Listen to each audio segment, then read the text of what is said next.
Welcome to ZenBasket Builders. Let's analyze how design elements work to shape our website. The Reset and Restore section settings allow you to go back to a previously designed version. For example, if you make some changes and click the Reset button, your modifications will be undone and the section will return to its previous state.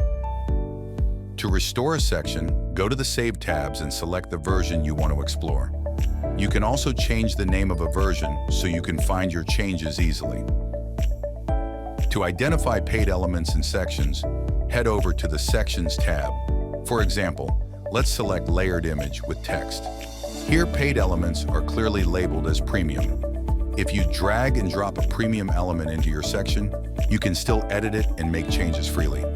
However, when you go to Publish, a pop-up will remind you to purchase the premium sections or elements before your changes can go live. That's all for this video. Stay tuned for more helpful tutorials coming your way.